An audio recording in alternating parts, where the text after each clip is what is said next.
Welcome to this session on communicating the future, an agenda for studying basic science research and engaging the public with basic science research. My name is Kathy Rowan. I'm an emerita faculty member at George Mason University in Fairfax, Virginia, and I'm honored to be the moderator of this session, which explores evidence-backed steps for engaging the public with basic science research. As you know, this is a live session, so we're very interested in your comments in the chat or question and answer segment of this session.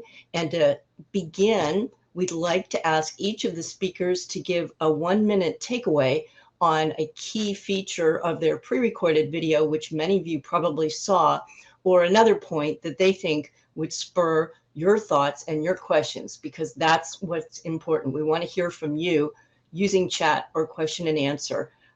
So may I first introduce Brooke Smith, who's Director of Public Engagement at the Kavli Foundation. Brooke, tell us about your takeaway. Welcome, Brooke.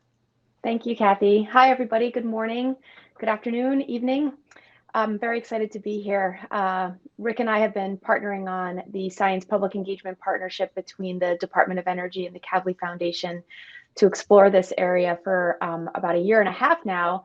And you'll see if you saw my pre-recorded talk, one of the highlights that I shared to get us going here was around some of our early thinking about why we thought we even needed to dig into these questions about what we understand about basic science engagement more.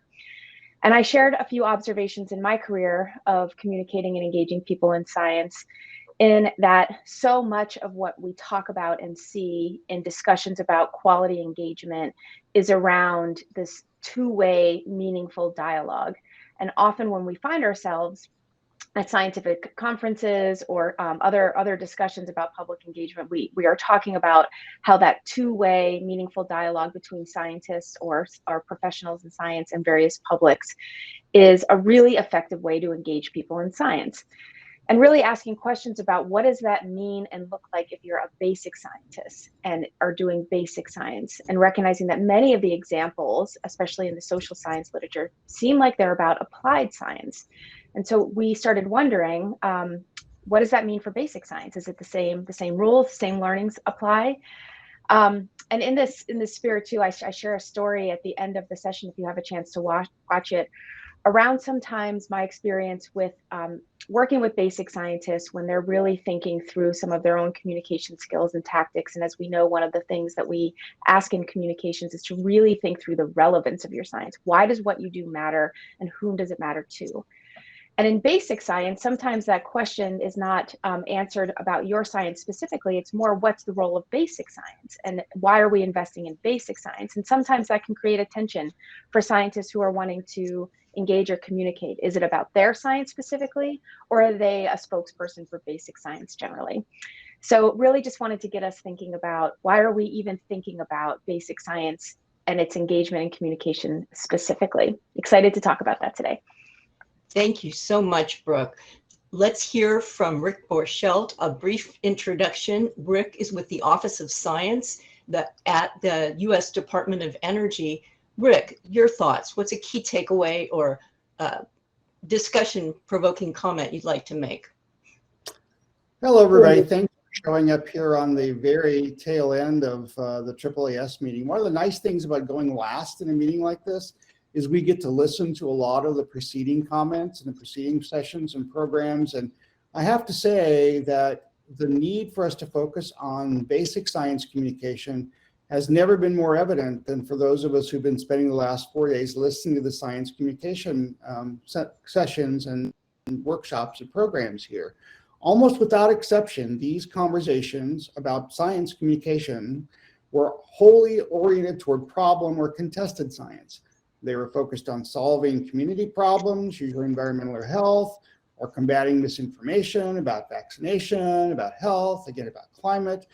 And this is the reverse image that we're seeing in the science funding landscape.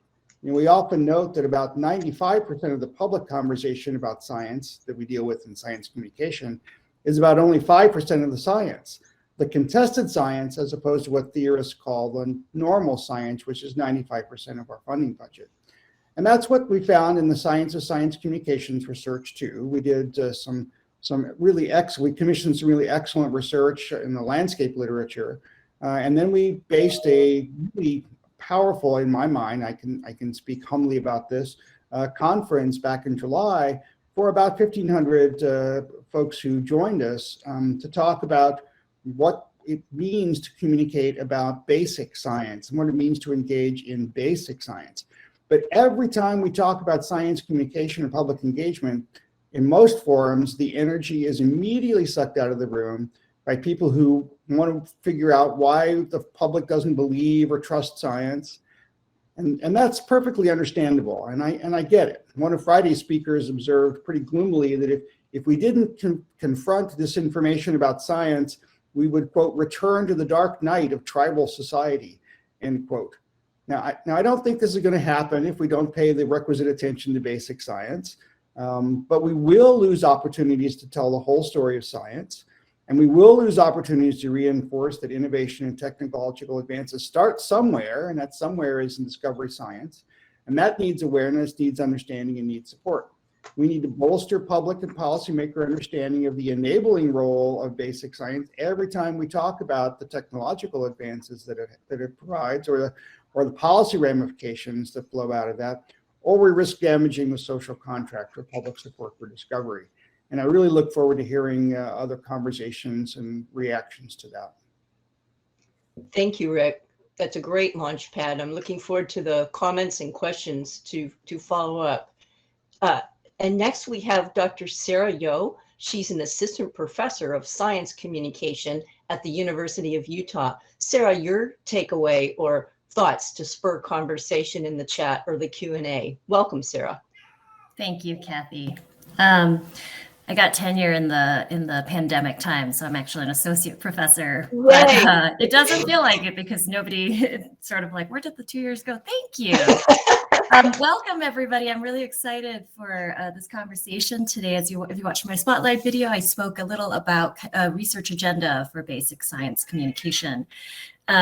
And I talked about a couple of things: public perceptions of basic science, having strategic goals and motivations, and the types of training that went along with that. In all of these three broad umbrellas, I thought about some descriptive research questions and then injunctive research questions, which are, what does the landscape look like in public perceptions, for example, or what strategic goals are being used? In terms of injunctive research questions, we can think about what research questions might be effective, right? What strategies might be effective in communicating basic science? But the point I want to bring up today, and here's my co-panelist, as always, every talk.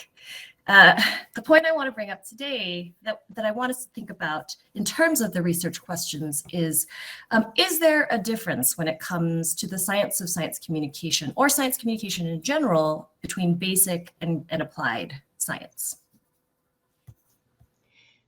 That's a great question to get us started, Sara. All right, let's take a look. I'm assuming we have some questions in chat here, and I'm scrolling through, and let me open it up to any of the speakers here. Do you see any questions that you would like to ask? Actually, maybe while we are looking at them, may I ask you, Rick Borchelt, do you mean we should do some message testing or some think aloud protocols to find out if the public would like to engage with Encyclopedia Britannica science? I was thinking, what is the do I need to understand? Is that a good way to reach out and engage us in being curious about basic science or the vast majority of science? Well, thanks, Kathy, for the question. I think a lot of this goes back right to Sarah's point that you have to figure out what it is you want to get out of your communication before you figure out what kind of communication you want to do. And then you have to figure out what kind of science communication research you need to do to support that. And right now, I don't think we know enough to be able to answer that sensibly. I think we're answering that all the time by the practices that we're doing, but I don't think we know enough about the audience. I don't think we know enough about its appetite for basic science. I don't think we know enough about many of the pieces of that audience to be able to answer that very specifically. But more importantly, I think we've been afraid to articulate what it is exactly we want to get out of this. You know, a lot of times coming from where I am, from the federal government, of course, I have a vested interest in making sure that we have a robust science funding system for basic science in particular. And we spend in the US about $80 billion a year on basic science, depending on how you slice and dice that pie. At the Office of Science, where I'm, it's about $7 billion.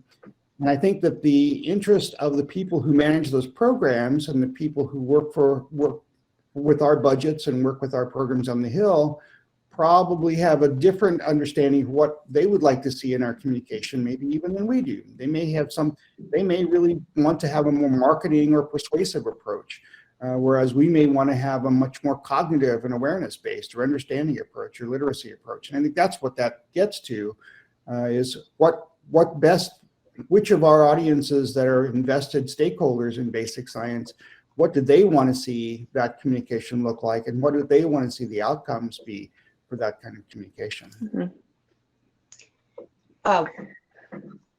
Brooke, thank you, Rick. That's helpful. I think we're getting into this. Brooke, do you want to read Nicholas's question and then respond? Yeah. And then anybody else would like to read and respond. Yeah, I'm really enjoying the chat that's emerging here. Nicholas, thank you for getting this conversation started about, as a journalist, the difficulty in writing about basic science and focusing on the human struggle and the storytelling approach. I'd love to just talk about this for a second. This is something that I've thought about this tension in that when working with scientists, basic scientists who want to communicate or engage, you know, some of the tactics and sessions that you might think through on like how to do that better is around what I said earlier, like, well, why does your science matter? Who does it matter to? How do you talk about it? And given that, you know, why the science matters, often the answer is, well, it's basic science, discovery science. It just matters. It's about us, you know, investing in a fundamental understanding of how we work, how the world works. Why do I have to be the one to share that? And so then often I found some of the communication and engagement skill building does focus more around, well, how do we then tell the story of you being a scientist? Like, that's what's interesting here. It's not the relevance of the work you're doing. It's the humanization of how you've approached it, the questions you ask, which is great for different goals. And we know that the storytelling and opening up your science really helps in making connections around, you know, warmth and trust and having folks feel connected to you as a scientist. But I often wonder and struggle. I'm curious what my panelists think about this, or if anyone wants to put it into chat. Does that mean that we don't communicate the content of basic science, that basic scientists are just about, they're now the people who are about, let's just tell the story of how to do science? And where does that leave us? And I think a lot of this really is around, you know, what are our goals, which we haven't articulated well.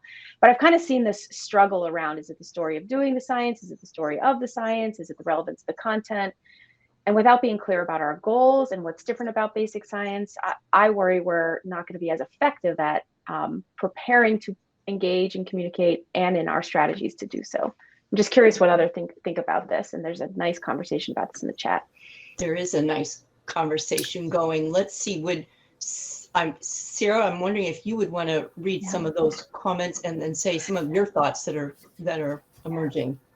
Yeah, I've just been wondering about Brooke's comment here in terms of storytelling and basic and applied science. And to me, this gets us back to the question of, are they different, right? In the conversation of like storytelling, I don't know that they are different. It's starting to sound to me like maybe that distinction doesn't matter as much, right? It's maybe what you tell the story about that matters. In one case, when you're communicating around basic science, you might tell the scientist story, as somebody in the chat had mentioned. And so this gets to Dennis's question in the Q&A, which is, can you comment on the training or lack thereof of basic scientists to communicate effectively to broad audiences? And if there isn't too much of a difference between basic and applied science, and I'm not saying that there isn't a difference. I'm just saying if there isn't, then there are a lot of training opportunities out there, right? That especially around things like storytelling, for example, which again kind of brings me back to this question. Can we map out the domains in which these are different? Basic and applied science are different, which maybe is a little bit sort of detailed, but then the question is definitional, right? What do we define as basic science versus what are we defining as applied science? And I think some understanding of this is that, well, we know what applied science is, and basic science is kind of not applied science, right? But that definition, relies on applied science. And I think if I could just respond to that too, because Sarah's points are very well taken here, but from my own perspective, I think there is a lot of science communications training being done out there. And there are very few scientists who have no access to any science communication training. I think if the scientist wants to have science communications training, there's a lot of it out there. The problem is, as we see it, it's one size fits all science communications training, or it's science communication training about how to, persuade difficult to persuade audiences to do what you want them to do.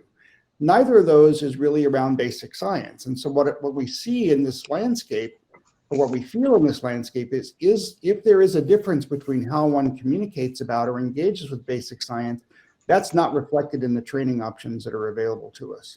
And I think that's one of the things that we want to look at in SciPep most specifically. Yeah, I want to pick up on, sorry if I just jump in, Kathy, another really great comment here on this that Chris Dade, you wrote about being interested in how basic science work can be folded into the mission of land-grant universities, which just reminds me of another important point here. I think for this community, those of us here in this session, we obviously care about these issues that we might think about, which is also the different goals and perhaps the intention that might exist amongst those between what an individual scientist's motivation might be to engage or communicate their science versus an institution's goals or motivations to communicate. And they can be and should be different sometimes, and sometimes they're not. But just really thinking through, we're preparing. Scientists will often come to communications training, in my experience, because they are individually, personally motivated. Sometimes their institution sends them to a training because they want them to be better at speaking at things on behalf of the institution. But those goals can be really different. And an institution, and even like a federal agency or a foundation who invests in basic science, we might be motivated by making sure there's more awareness of the importance of basic science. But you as a scientist might have a different motivation or goal. And so reconciling them, I think, is really important as well. And just being more explicit about that and naming that and thinking about it. Yeah, just quick, I'd like to jump in quickly on Chris Dade's comment and Nicholas's comment. Chris Dade, you're thinking about land-grant science, which is science that's designed to help people in the United States manage their land, their agriculture. There's also sea grant and space grant science. Basically, how do we benefit from that science? And I agree, there's not a good model. I think Rick and Brooke and Sara are right that we don't have a good model for how do we share that science. And maybe I think Rick's frequent point is what would be our goal for sharing it? So for example, if it's land grant science, I think one goal might be to support decision making. So if I have a choice with my ranch in Texas about whether to do A or B or C, how might the land grant office help me with basic science, with Encyclopedia Britannica science that helps me think about choices for managing my ranch? It has an applied goal, but it's deepening my appreciation of the fundamentals of soil and air and water. And just going to just quick comment on Nicholas's point about analogy, metaphor, and visual schema. Yes, and yet I'm wondering again, what goes back? What's the goal for using the analogies of the metaphor? Which audience do you want to reach? Where do you want? How do you want to support decision making or whatever it is? And how do we have a message testing function in? We had Baruch Fishoff saying the other day that think aloud protocols. That is where, Nicholas, we present an analogy that you think is very effective for sharing X or Y or Z, and we ask people in your key audience to talk aloud as they read your analogy or your metaphor, and learn what are they thinking when they read it, and is it what you hoped they were thinking, or is it not? So I guess 2 points. One, what's the goal? What's the audience? Three points. What's the goal? What's the audience? And have we done message testing to see if the messages seem to support the goal for that audience? And let me throw this to another panelist who would like to comment. Sara. Yeah, I think there have been at least one comment on this same question in the chat as well. But Rachel asks, it sounds like there's a premise on the panel that there's a problem with basic science communication. Is that true? So I just wanted to bring this up to maybe set the stage a little bit, because that kind of was the impetus for the SciPep conference. And so, I think we're working, those of us, because all three of us were involved in the SciPep conference, and Kathy, you were there, right? We assume that there's something different, right? And so maybe we want to set the stage a little bit for this, and then kind of have this more definitional conversation. Because again, from the communication researcher perspective, this idea of having a strategy and an audience and a goal, right? That doesn't sound super different to me from applied science. But again, there is, I think, something different about communicating basic science and how one goes about that. It's just, how do we wrap our kind of brains around articulating what that is? Mm-hmm. Yeah, I'm really cluing into a question that looks like Melissa started in this thread that people are reacting to, that's similar to what you're saying, Sara, which is, does it matter if people know it's different? And we have the same question. And this was something that came up in the SciPep conference we had last year, and some of the landscaping. There is some information out there. I encourage you. Keegan can put the link in here. Keegan Sawyer, who helped organize the session. She's not on screen, but is the one who made this all happen and who makes SciPep happen. Thank you, Keegan. She's putting some resources in the chat here. We had Todd Newman and John Besley do a landscape of the existing social science literature, and Todd Newman specifically looked into what's the polling information we have about basic science. And what we learned from that is we're left with more questions than answers, but we have all discussed and thought about, does the public know the difference between basic and applied? And if they don't, does it matter? And we think that those are some questions that we need to better understand and dig into. I don't think we have an answer like, yes, it matters, or yes, they should know that, but we should better understand those questions. We should dig into those more. I also think that taps into Bruce's comment and question in Q&A about, granted that I'm sure that there are examples where technology sprang, full blown from the forehead of Zeus, without any basic science ever having been done about them. I think they're probably few and far between. But the real question is, as Bruce asked, is there a way to celebrate the discovery science without tying it to technological advances or medical advances or some applied application? And yes, of course there are. I mean, we think about, for example, doing it on its own. There are plenty of opportunities to talk about basic science. What we don't know is this business of relevance. Is it important for popular uptake, for broader public uptake? Is it important for that to be relatable? And the best way we know, at least anecdotally, the best way we know is by tying that to something that is relatable, some personal technology, some medical advance. But the concern that I have about why does it matter is it matters if, from a funding perspective, it matters if you think that technological advances like that happen just like manna falling from the sky, or whether you understand there's a 20-year back history of funding and support for the fundamental and critical science that makes those technological and applied advances possible. If you don't think that's important, and you think that industry can capture that for the just because they can capture then monetary returns on the technology, then it's probably not so important that people understand that science is a cycle that begins with basic science through development, through deployment. If you think that's important to know, then it's important for you to know that whole story. And I think there's something too that gets to all these comments around, like, is it different around curiosity, right? There's a question, and Bruce's question gets to this as well. Can we, celebrate the ideas of curiosity and human achievement, right?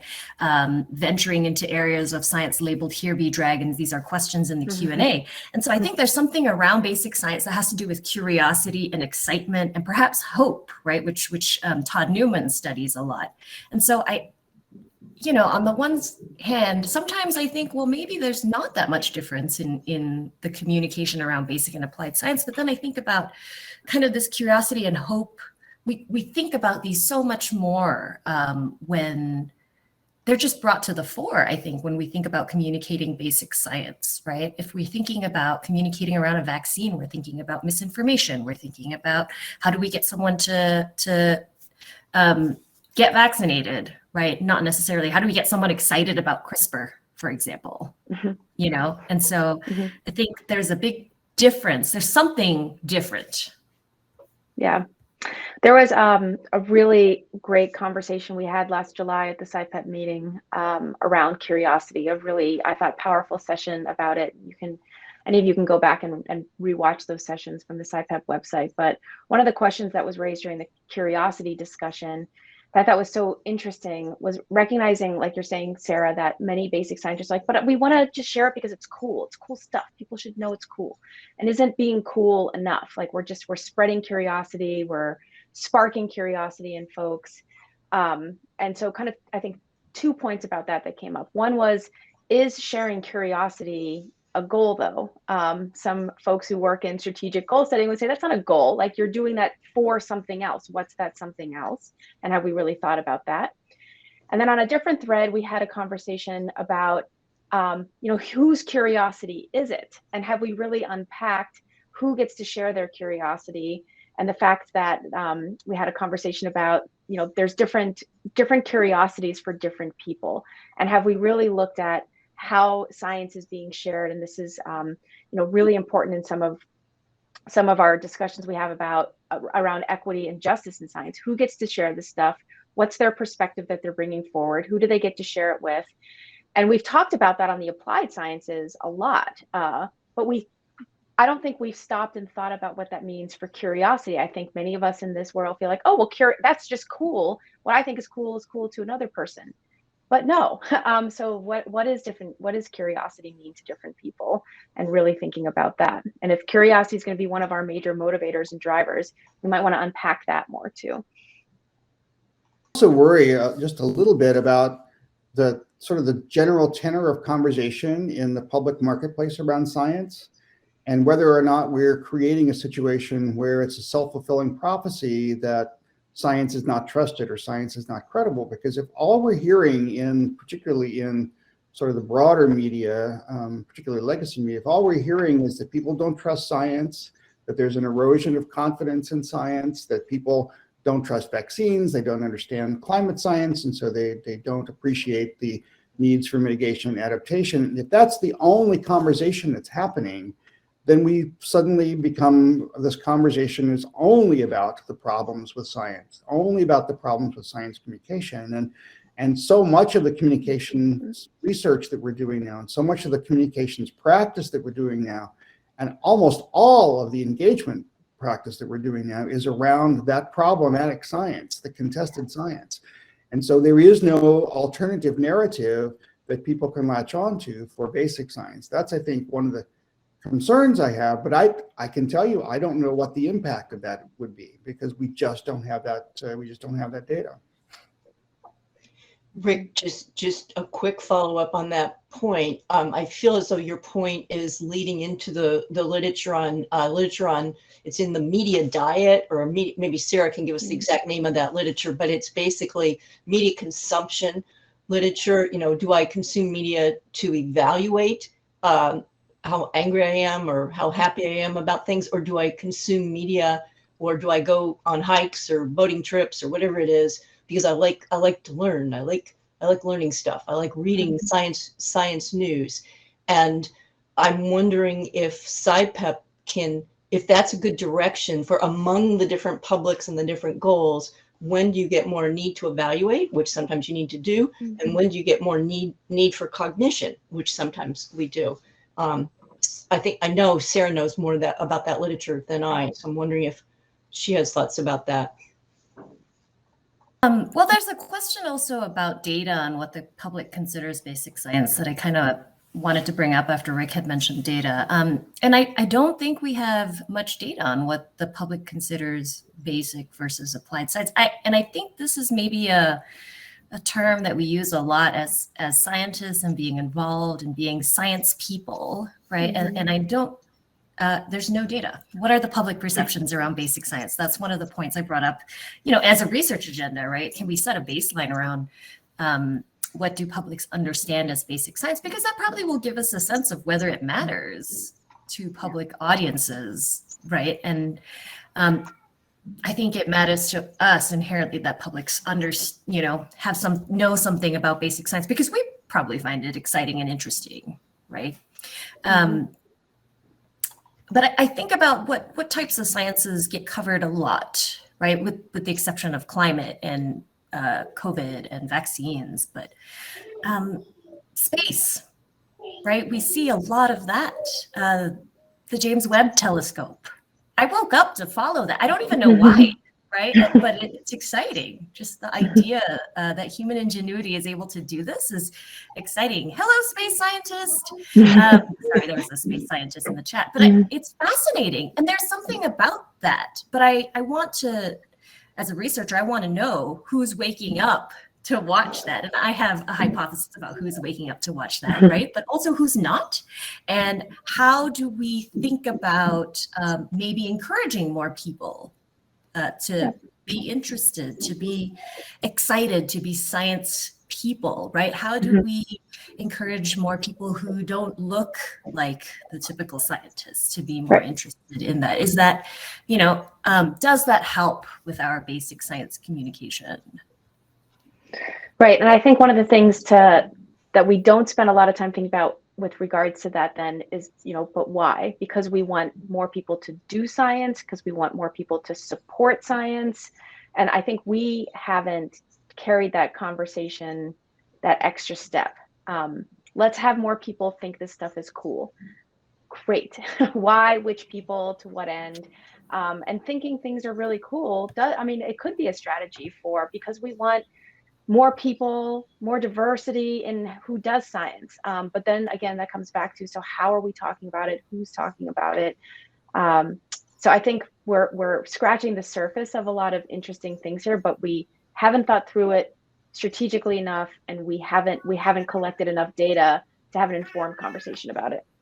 And I guess to that end, I do happen to know that there is a book coming out around strategic science communication that might be helpful to practitioners. My colleagues John Besley and Anthony Dudo have an upcoming book around strategic science communication. So that's, I think, worth looking out for. Our struggle, I think, and much of the chat is getting at this, is when you're looking at some of the applied science stories and a lot of the technological stories and a lot of the stories that receive coverage in the legacy media and the mainstream media, are because there is something you can do. There is an action item that you can participate in. You can either buy your next iPhone because it has a new gizmo, or you can decide whether or not to get vaccinated, and you can decide what kind of mask to buy, or you can decide to put on solar panels on your house or go ahead and use natural gas. All of these things are actionable items that you can take as a consequence of the science communication or the engagement that you receive. On the other hand, there's no verb attached with basic science most of the time. It is, wow, that's cool, but there's not a verb there. Or great, that's wonderful, we need to be doing this, but there's no verb there. So a lot of our lack, I think, in terms of, there's a lot of public relations theory that in order to, create any kind of an activist public around something, you need to have both personal involvement and a sense that you can do something about it. And I think that in basic science, we provide neither. We provide neither the level of personal involvement, nor do we provide the verb or the action verb that allows you to participate in doing something about it. I think that's a great point, Rick. And I think this ties together Brooke's comments about strategic science communication, right? Because the verb, the outcomes for basic science are much more intangible, right? I think of these as like outcome variables. What do we want someone to do as a result of our science communication, right? And so the get vaccinated or support this technology is not something that happens with basic science. And so these intangible outcomes, I think, really are, I think, help highlight that maybe they are different, right? And that, you know, it really is unfortunate that so little of the science communication research literature covers this, because the intangible outcomes are, we just don't know, right? It's still an open question. What do we, like, what did I get out of getting up and watching, right, the James Webb Telescope? What are the outcomes of this? It's very intangible. Is it, you know, and they're probably more long-term, I would say, right? They're more abstract. They're probably more long-term. They're probably around, you know, do you have more curiosity around science? Are you kind of more interested in science later on? And so, you know, it's hard to measure also. We talk a lot at DOE about NASA envy. I think almost all the agencies talk about NASA envy. But I talk about the NASA paradox, because if you believe that there is a direct connection between the amount of public noise about NASA and the it's gotten over the last 20 years, I think you will not see a positive correlation. That really, and James Webb, long overdue, you know, spent years just sitting languishing, and finally it's out, but that, you know, out 10, 15 years later than it was supposed to be, because there just was not public support for it. And I think that to tie public interest in something in space, for example, with tangible outcomes for funding, I think probably is not something that you'd want to do, because if that had been our calculus all along, there would be no James Webb Telescope.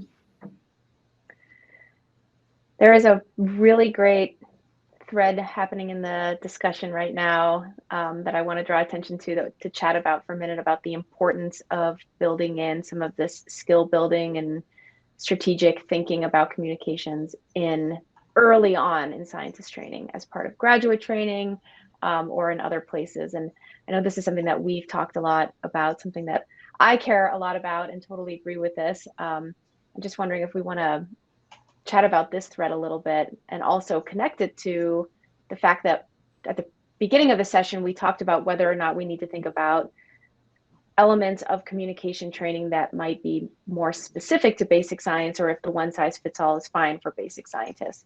And as we build in more infrastructure to graduate education or scientist training to build this in, ensuring that we're doing it with really effective training programs. And are we there? Do we have those effective training programs? If we could wave our magic wand and have it be built into the training system, are we ready for that?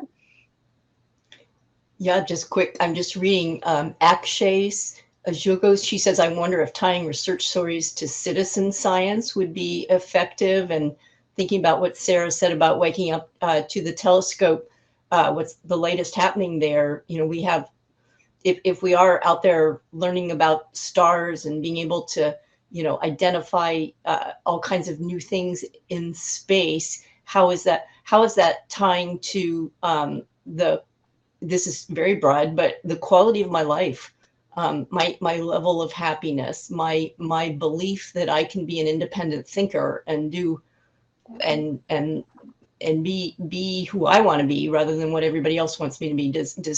Does engagement with basic science make me more self-efficacious and more comfortable learning about the world? But actually, I like your comment very much. And boy, we have 14 more messages in in chat. Who wants to pick up on another one here?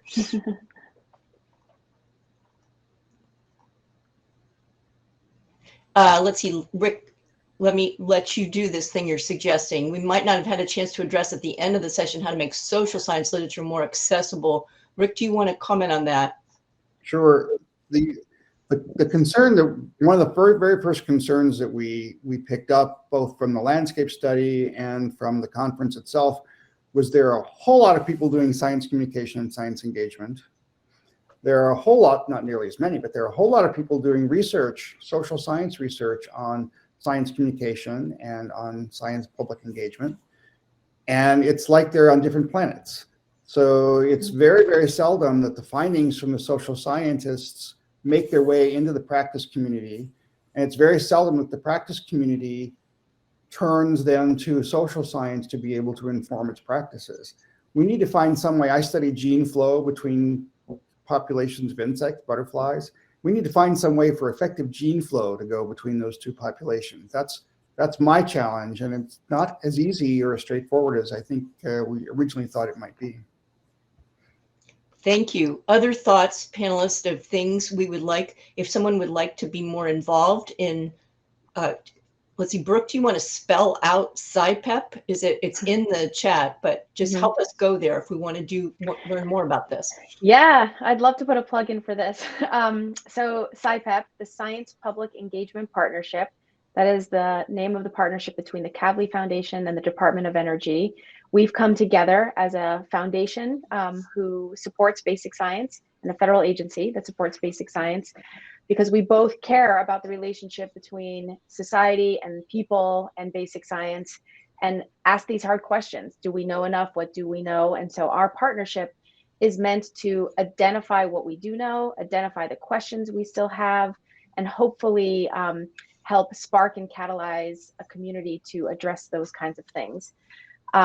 We spent our whole first year, last year was our first year in our official partnership, trying to understand what we do know. And so we had landscape papers commissioned to understand what's in the literature. And then we held a conference knowing that there's a lot of thinking and work that happens that doesn't get published. And so we wanted to bring out those ideas.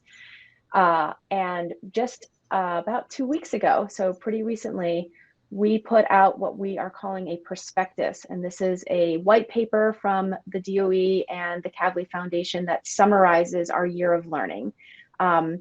What questions did we have? What did we learn? And what questions do we still have? And I would say that this prospectus is heavily focused on what questions do we still have? Some of them came up today, like, does it even matter if people distinguish between basic and applied? So this prospectus is out there. If you go to scipep.org, you can get to it. We've talked about a lot of the things in there today, which has been really exciting.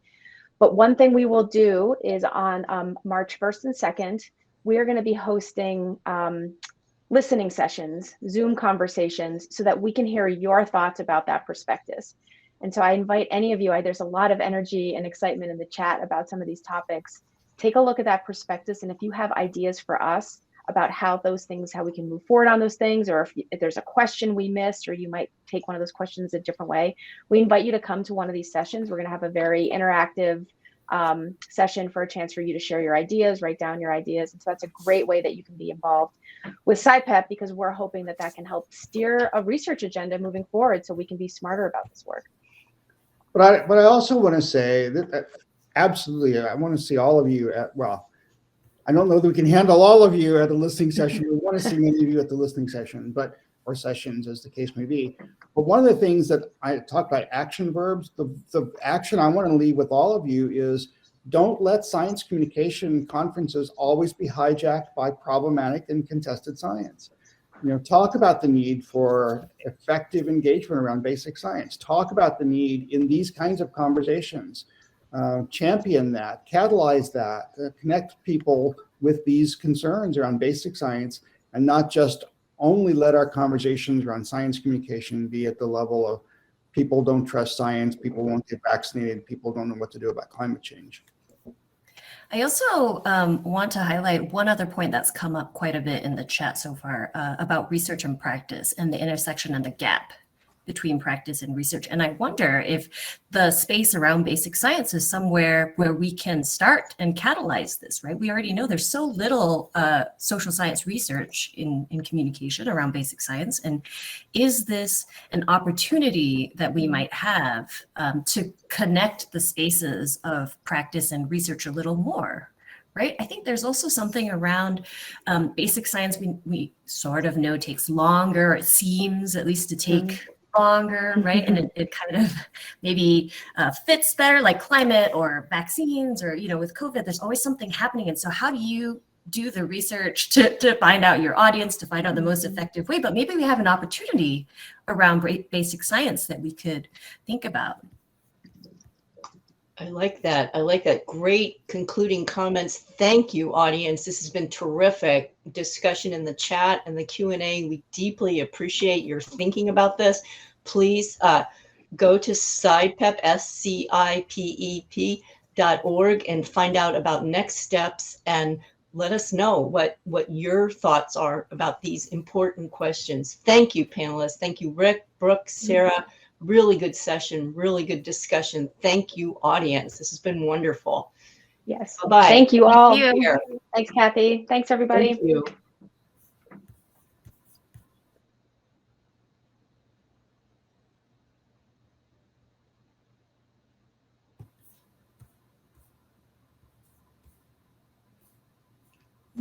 Sorry, I think the chat's not going to be available. Can we capture it? You don't think so? Quick, everybody copy and paste a third. Good idea.